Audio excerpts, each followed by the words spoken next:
YouTube? Welcome back.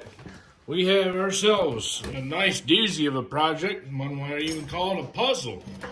I got a nice pressure washer with a 13 horsepower motor in pieces.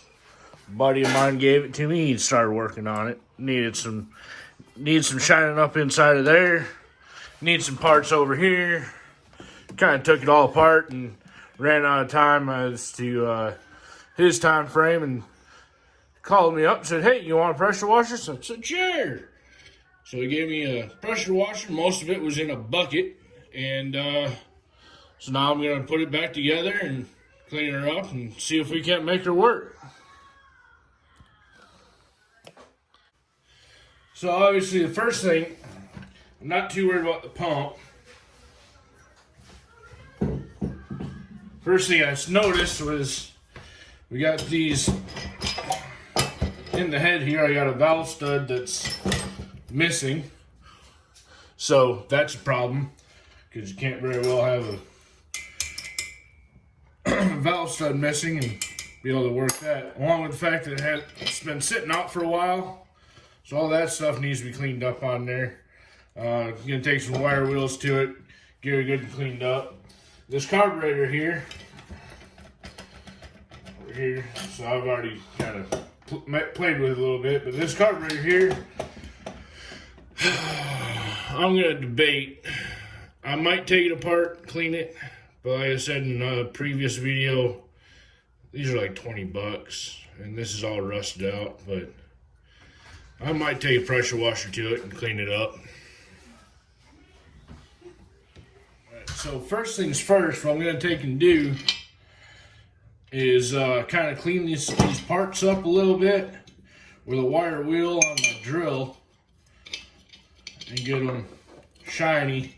That way I've got a good place for gasket seals and stuff. Also need to kind of organize this stuff up here. Let's see, get this off, that goes there. I know it looks chaotic, but it's organized. I know where stuff is. That's what matters. So this is all just surface rust and corrosion and stuff on there from sitting outside. Like I said, so that old motor I threw out that had all that on there was a much smaller motor. Obviously, you can tell here. So it wasn't worth all the pain to go through and fix it, whereas this one might actually be, because it's really not that bad. So we'll go ahead and start cleaning up the head, and then after we get this head cleaned up, we'll go ahead and clean up the inside of the cylinder.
Now I've got the head and cylinder here cleared out, or kind of wire wheeled down, taking all that rust and nasty stuff off. I'm going to take a wet paper towel, kind of wipe the inside of that out there, pull those metal filings and whatnot.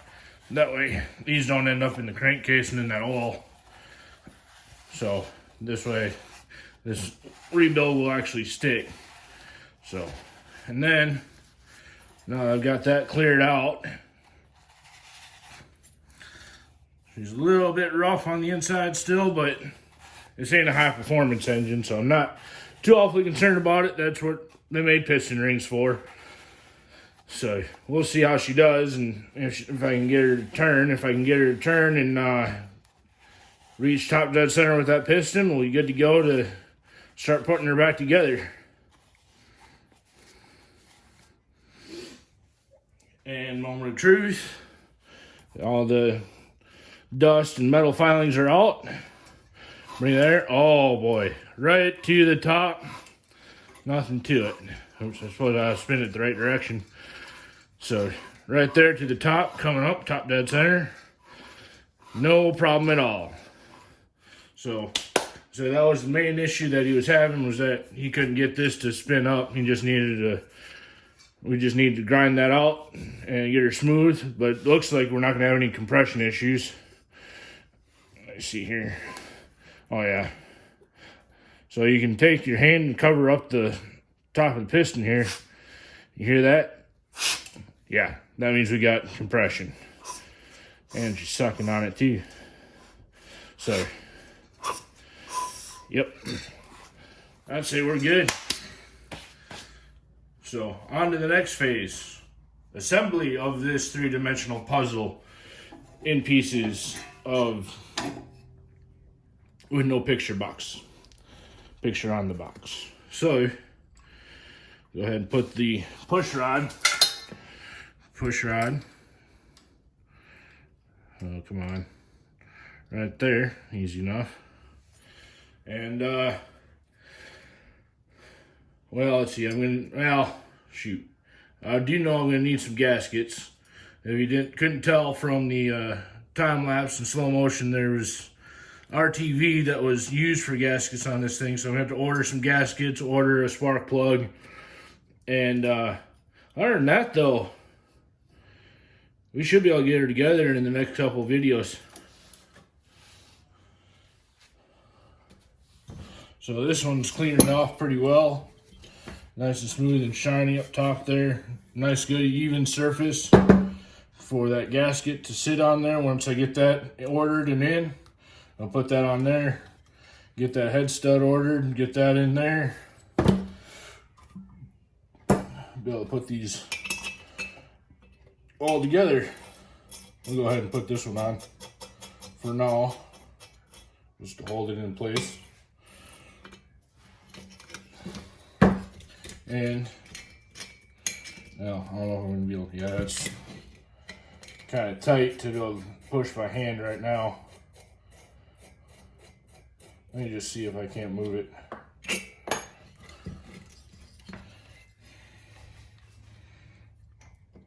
Nope. And we'll check and see if these move when I tap it with a hand.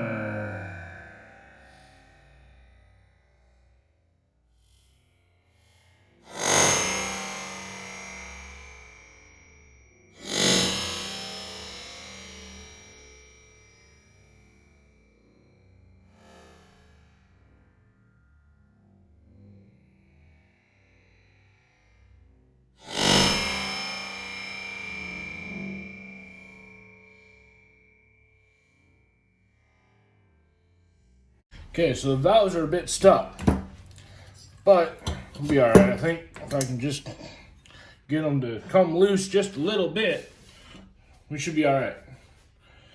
I'm gonna go ahead and use a different hammer for that though. No point in using the carpenter's hammer when I've got a decent mechanic hammer.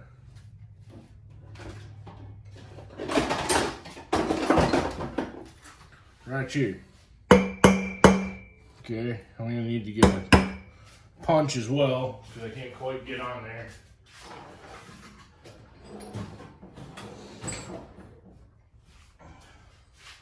Let's see if we can't free up these valves and valve springs. So, okay, that one moved. That one's tight. It moved and doesn't want to come back. So I'm going to go ahead and tap this one again. Okay, that one's moving and springing right back. So, as you can see, woohoo, there's the issue. Well, there's the problem right there. There's a whole bunch of grime and grit in there, so I have to pull these off and clean these out too. So that might be a little more difficult, considering I don't really have a small enough wire wheel to get in there. Made it a whole lot easier. When you're doing these restorations and cleaning up that metal, I would highly recommend trying to have as clean a space to work on as you can, but obviously can't always happen. So next best thing is making sure you have the right wire wheel. Now I'm using a fine wire wheel for this, so that way it's more of a polish than just a grinding like the coarse wire wheels you'll get. Now, I did buy the coarse just in case, but we'll get right to it with pulling these springs off and dropping these valves.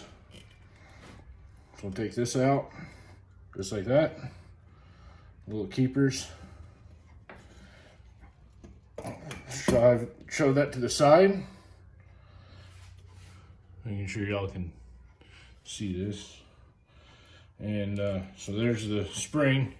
Spring's rusty, but she still springs. So, and it's just surface rust on there. Not too worried. Important to keep these in the correct orientation, so when you set them off to the side, make sure you kind of put them back together without the valve in there. Right. I'll do the same thing with this one. See if I can't pop the topper off here. Pop this keeper off. It looks like, yeah, I use the same spring for both intake and exhaust, so I'm not gonna screw up that yet. So, and then I'll take and pop this one out. This is the exhaust valve. Mostly, it's weird. Exhaust valve looks pretty clean, except for that very edge there. I'll take the wire wheel to that and polish that up. Take this intake valve out, without bending it. Use this punch and just tap it on through.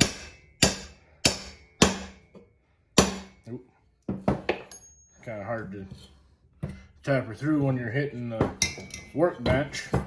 We're getting there. Oh man, she is tight. Come on now. Okay. Times like these, this is where a vise would come in real handy, you know. Hold that there like that. Okay. Or I'll just take you. There we go. Set that on the edge of the workbench where y'all can't see. All right, let's take it. There we go. Set it on the edge of the workbench so I can hammer it around through.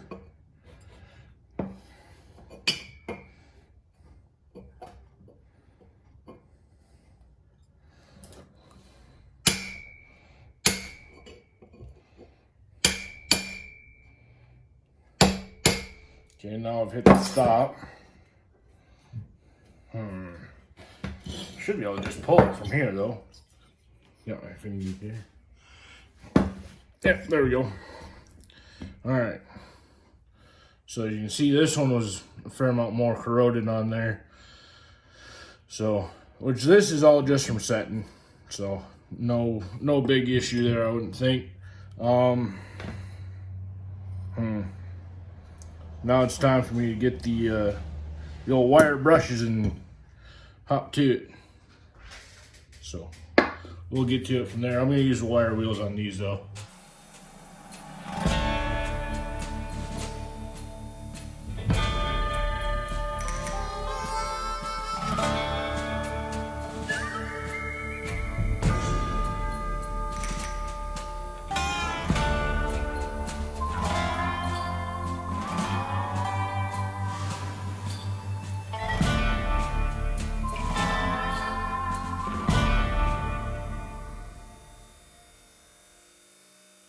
Alright, so a couple things I do want to point out about when I was wire wheeling and cleaning up these valves.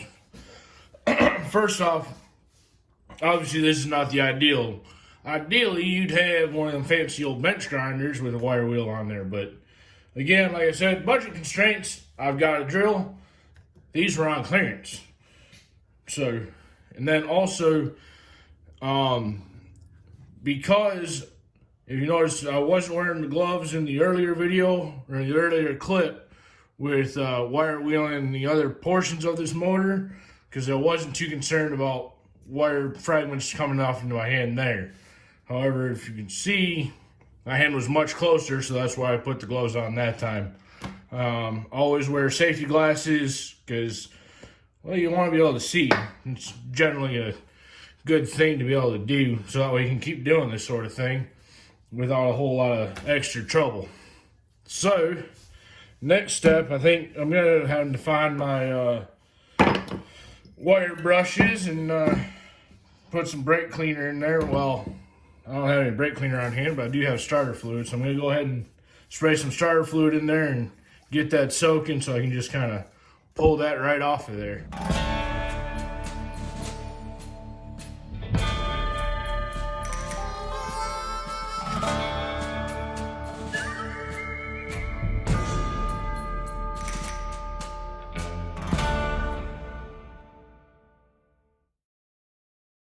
Alright, so obviously an actual wire brush would have done a whole lot better than raiding my wife's cleaning supplies, but you know, I'm sure there'll be no negative repercussions from that.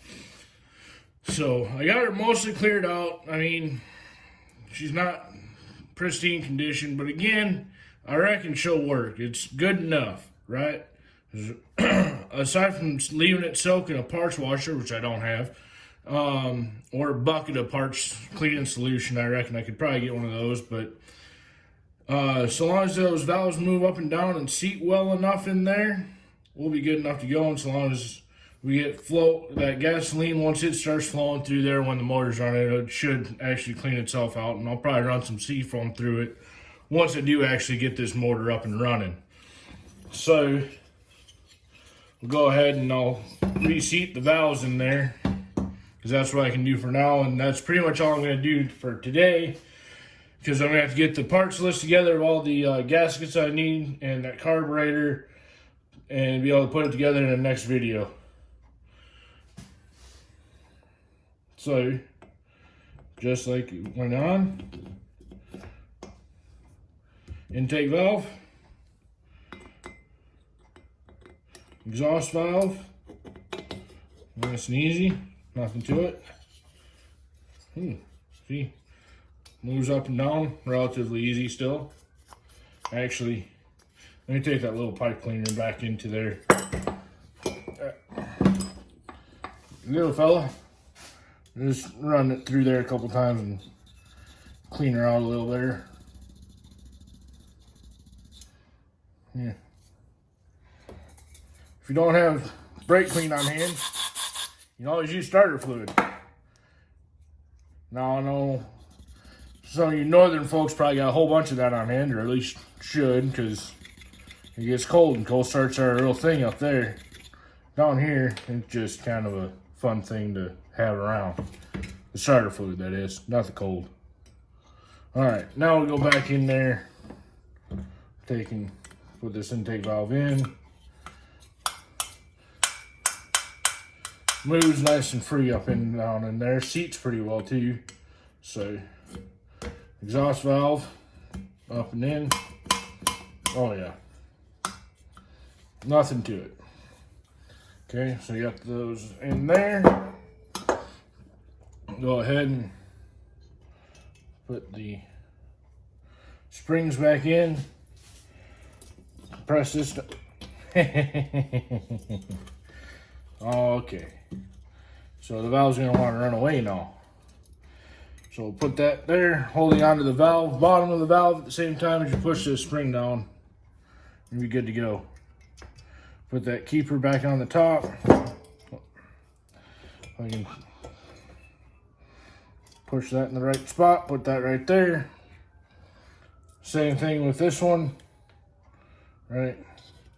Push the valve down, or push the spring down, hold the valve up, push the spring down off to the side,